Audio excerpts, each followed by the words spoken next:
Assalamualaikum warahmatullahi wabarakatuh.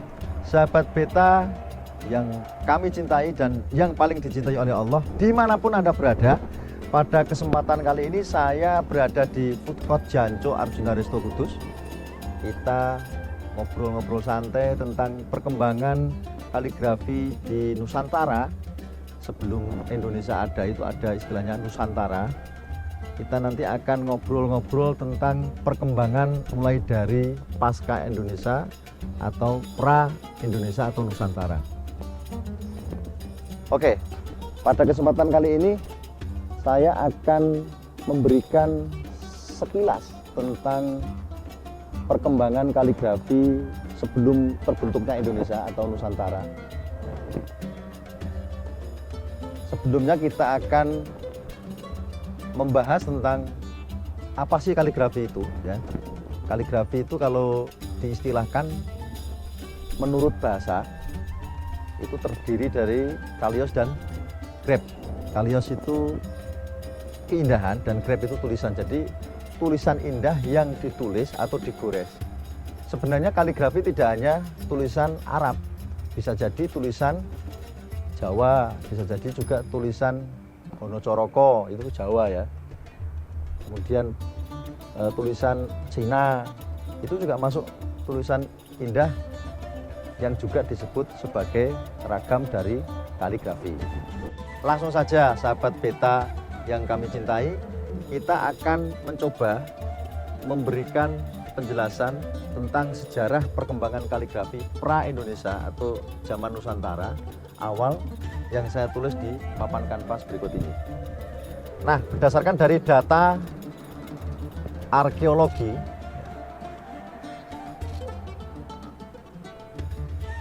Profesor Dr. Hasan Mu'arif ya. Hasan Mu'arif Ambari.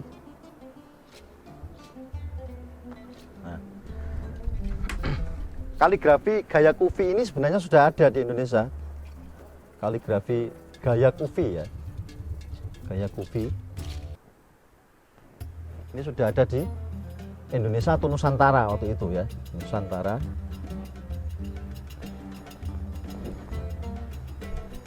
Yang berkembang pada abad ke-11.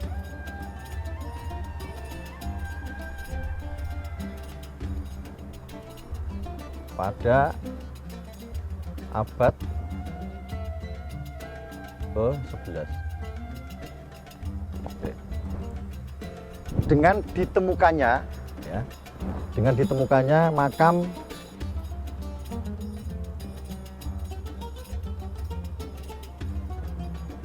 Fatimah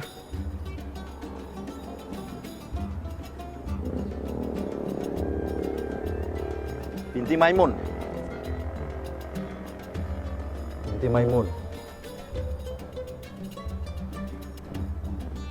Kira-kira wafatnya sekitar 495 Masehi lah ya, sekitar itu. Nah, dari sini ini menjadi dasar utama. Dari sini menjadi dasar utama bahwa kaligrafi ini ternyata sudah dikenal di Nusantara dengan ditemukannya tadi makam atau nisan yang bertuliskan khat ufi dari makamnya Fatimah binti Maimun yang wafatnya pada tahun 495 Masehi. Oke, sahabat beta, kita lanjutkan ya. Kemudian pada sekitar abad 18 sampai sekitar 20, ini kaligrafi sudah mulai dikenal luas di pesantren-pesantren Nusantara ya. Waktu itu sudah ada pengembangan penulisan kaligrafi dengan media-media misalnya kuningan, kayu, kemudian kertas, atau istilahnya dikenal dengan deluang. Kalau zaman dulu istilahnya deluang. Deluang itu kertas. Deluang itu sebenarnya impor. Bisa diimpor dari Cina atau juga diimpor dari Turki pada waktu itu. Ya, ini sudah dikenal ya, kertas atau deluang.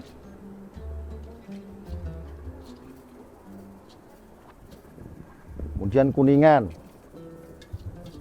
kayu, batu, dan beberapa juga ditulis di kertas atau deluang tadi untuk dijadikan mushaf kaligrafi Al-Quran atau penyalinan mushaf kaligrafi Al-Quran. Penyalinan mushaf Al-Quran.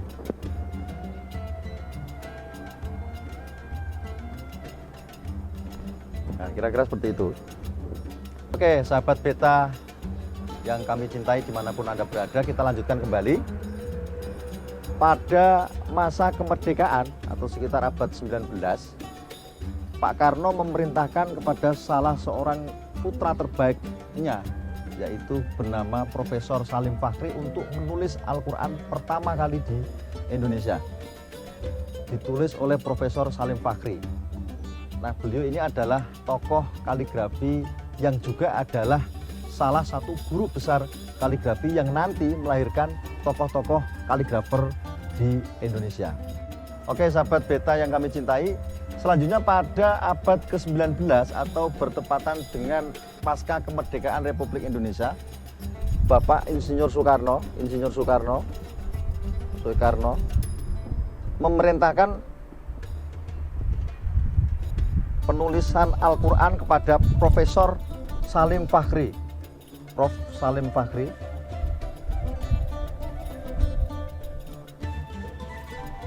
untuk menulis Al-Quran pertama kali di Indonesia.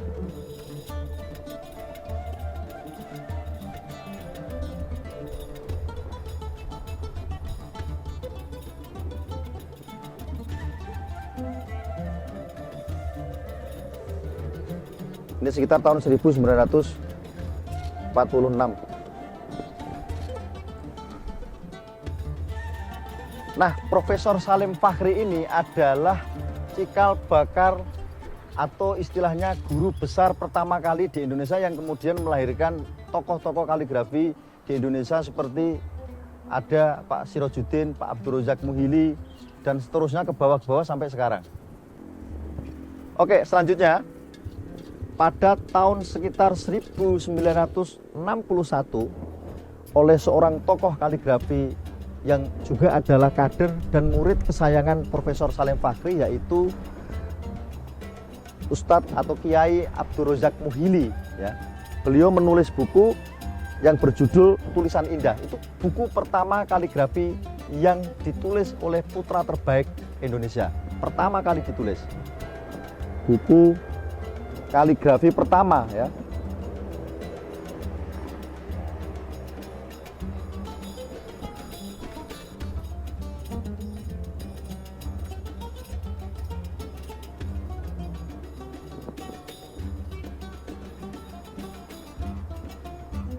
Abdul Razak Muhili. Ini pada tahun 1961 dengan judul tulisannya atau bukunya adalah Tulisan Indah.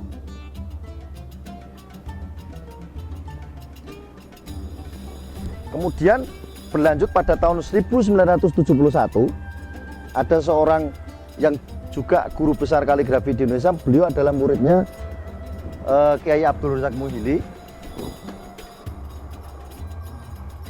Ya, ini Ustadz Abdul Karim atau Kiai Haji Abdul Karim.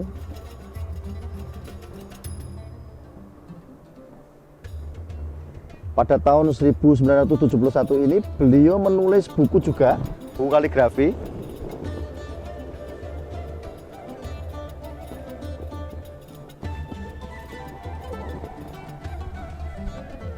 Yang berjudul Seni Kaligrafi.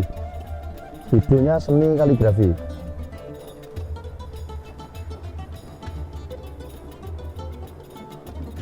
Oke, sahabat beta yang kami cintai, selanjutnya di Indonesia ini ada tokoh-tokoh kaligrafi tua yang seangkatan dengan Profesor Salim Fakhri.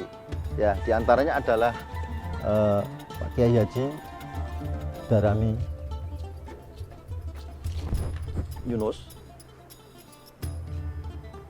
Ya, kemudian yang kedua itu Salim Bakari. Selanjutnya Kiai Haji Rofi'i Karim.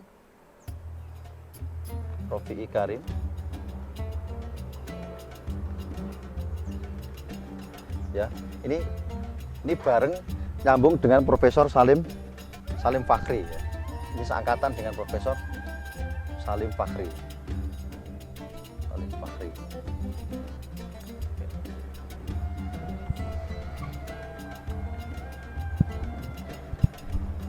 Nah, ini angkatan tua atau sesepuh ya, sesepuh kaligrafi, angkatan tua. Kemudian yang angkatan muda,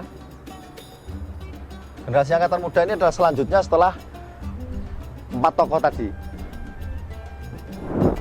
Nah, angkatan muda ini mulai muncul dan berkembang itu sekitar tahun 1980-an. Muncul tokoh-tokoh muda. Kalau ini sekitar tahun 1940 sekian, 50-an. 50-an atau 60-an lah ya, 60-an.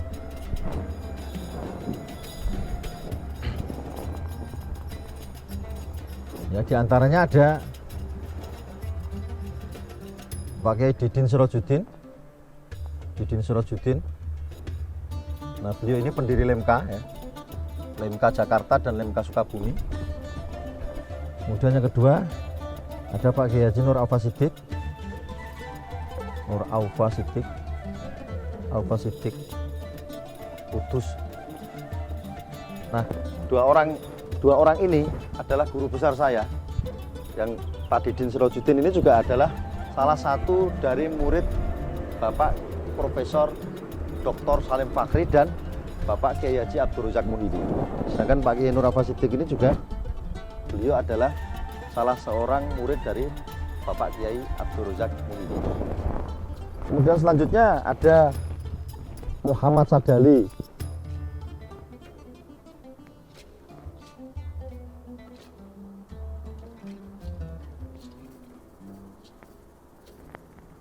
Ini muridnya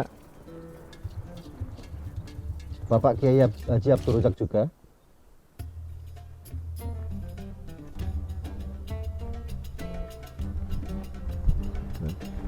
Kemudian ada Bapak Kiai Mahfud. Ini dari Ponorogo ya. Mahfud Ponorogo. Kemudian ada Bapak Kiai Wasi. Kiai Wasi ini Tangerang ya, masih saudara dengan Bapak Kiai Abdul Razak, anaknya Bapak Kiai Abdul Razak Muhyiddin.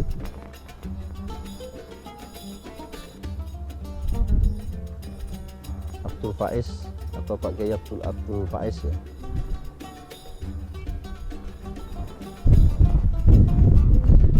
Kemudian Muhammad Yahya.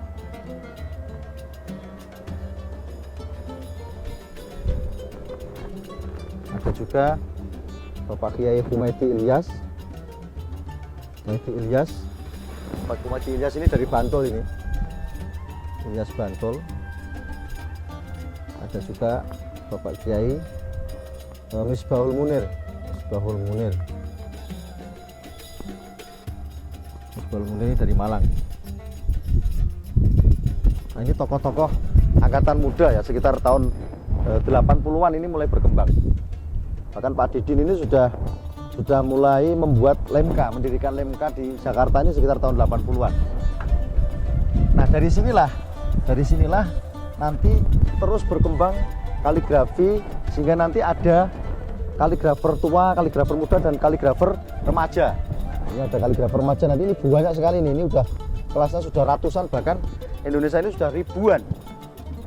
Oke, para pecinta kaligrafi, sahabat beta yang kami cintai, kita lanjutkan kembali pembahasan kita tentang perkembangan kaligrafi di Indonesia.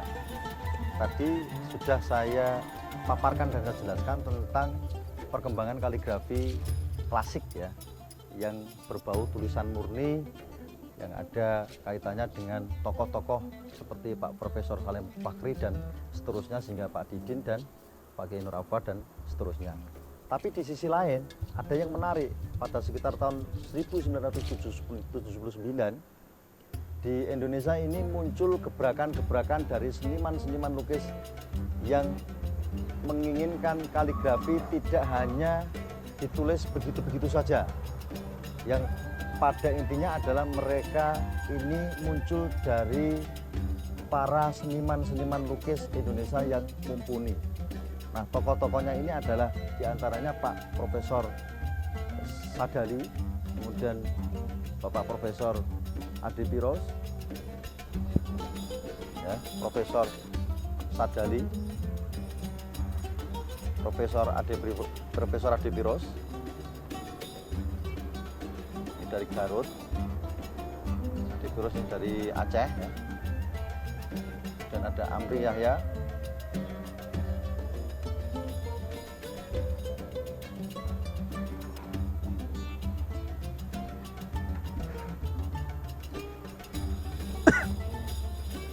nah, mereka mengadakan pameran. Mereka ini mengadakan pameran yang pertama kali juga diikuti oleh Pak Kiai Haji Didin Sirajuddin.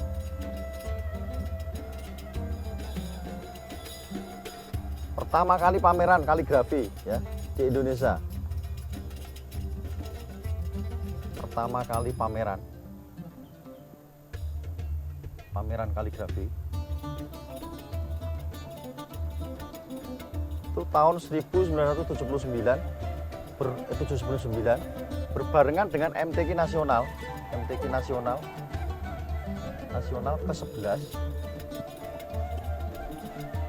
di Semarang, Jawa Tengah.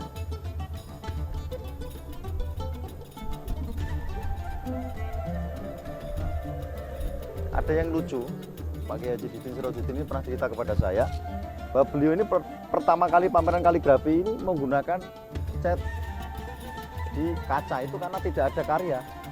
Jadi ada kaca nganggur, kemudian dilukis dan dipamerkan. Habis itu kena angin, roboh, pecah semua. Ini keunikan dan lucunya. Oke ya, selanjutnya.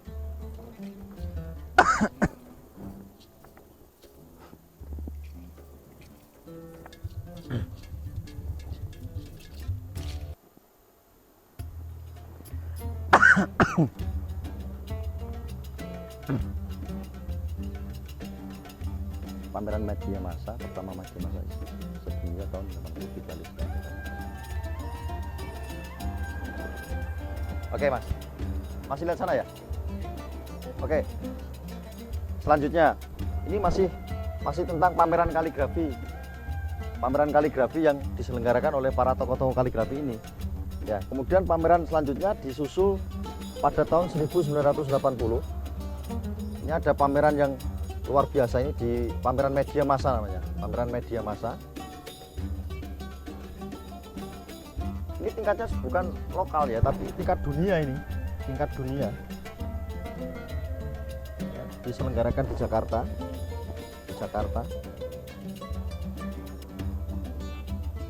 Tepatnya di Gedung Balai Sidang ya, Gedung Balai Sidang. Nah, ini ramai sekali ini. Jadi tokoh-tokoh kaligrafer nasional ya, khususnya yang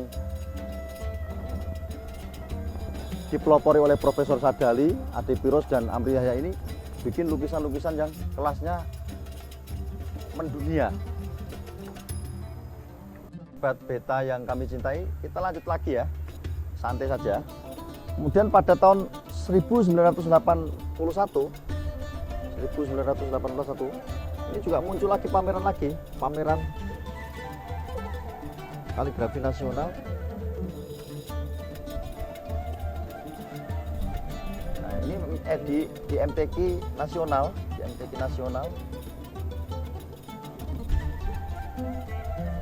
di Aceh ya.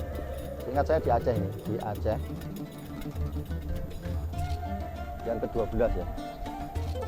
Ke-12.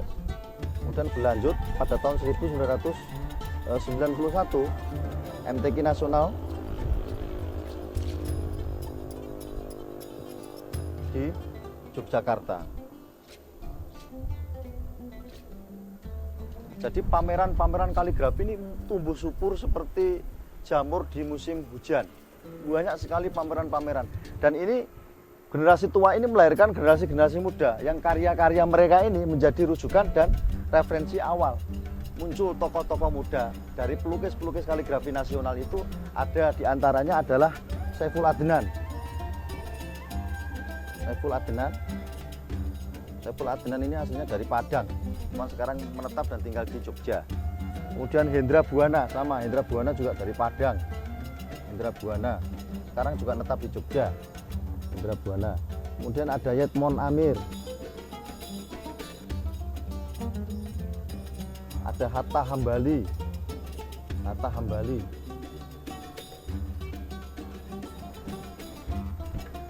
Kemudian Amang Rahman ini dari Surabaya ini, yang terkenal dengan gaya kaligrafi surrealisnya. Amang Rahman Surabaya. Nah, tokoh-tokoh ini disebut sebagai tokoh-tokoh muda atau regenerasi dari tokoh-tokoh pelukis kaligrafi tua ya. Ini mereka ini. Berkembang terus sampai sekarang lahirlah tokoh-tokoh lebih muda, atau saya kenal dengan istilahnya tokoh kaligrafi remaja, meskipun sekarang sudah tua. Seperti diantaranya nanti saya jelaskan, ada Ustadz Isep Misbah, kemudian ada Miss Soeharno, kemudian ada yang lain-lain ke belakang ini banyak sekali. Pada tahun 1981 ketika kaligrafi pertama kali disayembarakan pada MTQ Nasional di Aceh dan berlanjut pada MTQ tahun 1983 di Padang, itu tidak menemukan kepuasan atau titik keberhasilan dalam penulisan atau perlombaan kaligrafi tingkat nasional. Kenapa? Karena pada waktu itu masih sistemnya ngirim karya, jadi nggak live seperti sekarang. Tapi ini menjadi fondasi dasar bagi pengembangan kaligrafi anak-anak milenial berikutnya yang lahir setelah generasi tua dari kaligrafi klasik dan generasi tua dari kaligrafi lukis kontemporer. Jadi pada tahun 1981 dan 1983 ini MTQ di Aceh, MTQ Nasional Aceh. Ini MTQ Nasional di Padang. Ini kaligrafi sudah dimasukkan ke dalam MTQ, cuman masih bentuknya tadi saya jelaskan ya, sayembara, sistemnya ngirim karya gitu. Sayembara atau kirim karya.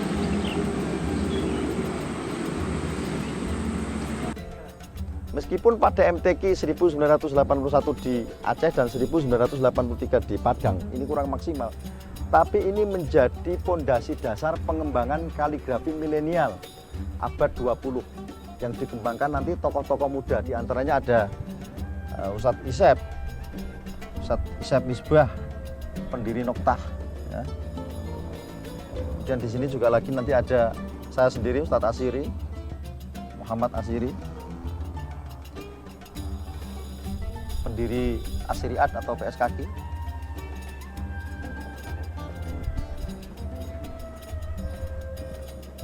Ada juga nanti muncul generasi berikutnya, ada Ustadz Athoillah ya, Ustadz Athoillah. Ini pendiri Sakal ya, Sakal Jombang.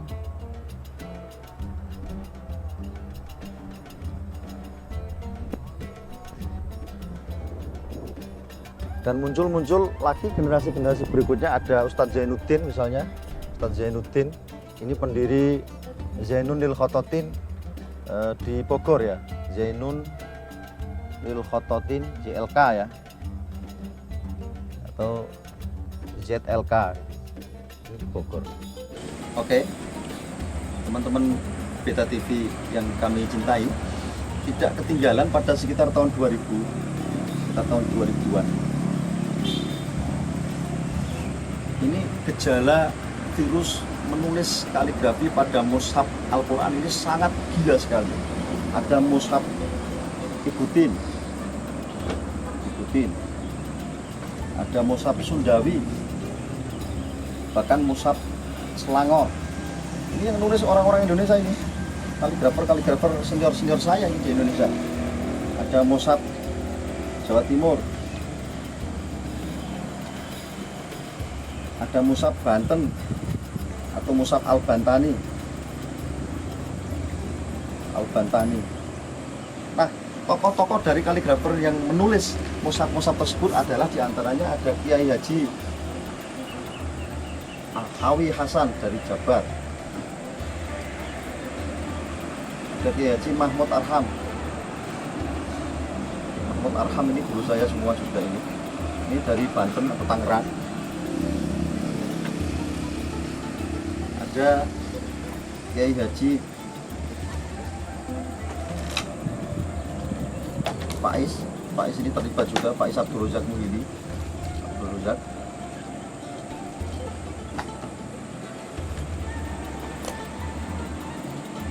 Nah, tokoh-tokoh yang terlibat pada penulisan Al-Quran ini terus berlanjut hingga kini.